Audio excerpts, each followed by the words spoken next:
읽어주는 교과 제6과 우리를 위해 죽으심.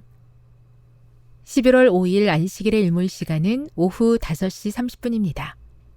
기억절입니다.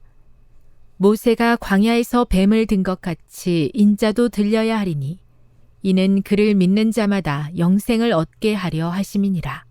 요한복음 3장 14, 15절. 죽음은 결코 피할 수 없다. 죽음을 잠시 지연시킬 수는 있지만 결국 모두 다 죽는다. 우리는 의인과 악인 모두 결국 일단은 같은 곳으로 향한다는 사실을 알고 있기 때문에 부활의 소망은 더없이 중요하다. 바울이 이야기한 대로 부활의 소망이 없다면 그리스도 안에서 잠자는 자도 망한 것이다. 바울의 말은 그리스도 안에서 잠자는 자들이 이미 하나님 앞으로 올라가 그곳에서 분주하게 움직이고 있다는 생각이 말도 되지 않는 것임을 밝혀준다.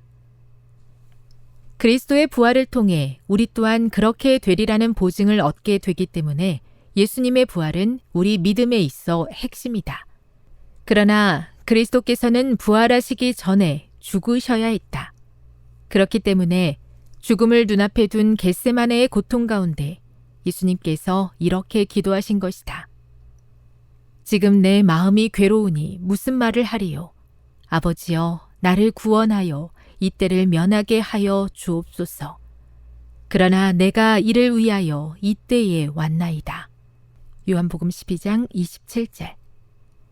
예수님께서 이 땅에 오신 이유는 죽기 위함이었다. 이번 주 우리는 그리스도의 죽음과 그 죽음이 영생의 약속에 있어 어떤 의미를 갖는지에 대해 살펴볼 것이다. 학습 목표입니다. 깨닫기.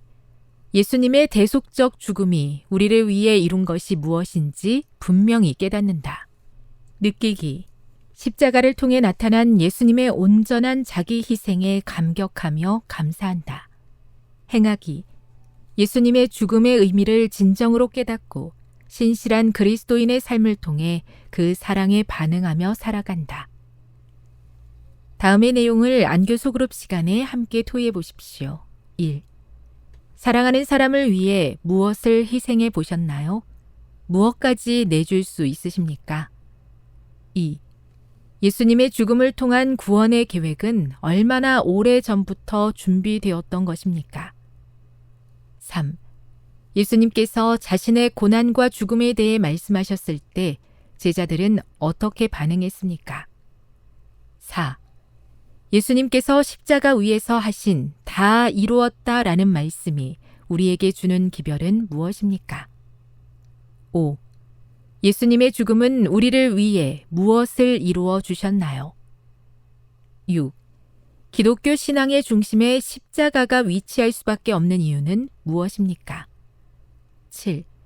나의 구원을 위해 목숨까지 아끼지 않으신 예수님의 사랑에 그대는 어떻게 반응하시겠습니까?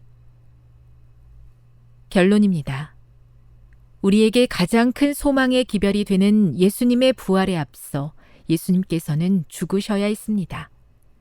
그 죽음을 통해서만 우리를 구원하실 수 있었기 때문입니다. 우리를 향한 무한한 사랑이 동기가 된 예수님의 죽음은 우리 스스로 결코 이룰 수 없는 엄청난 일을 이루었으며 그렇기 때문에 십자가는 우리를 구원하는 가장 강력한 표시가 됩니다.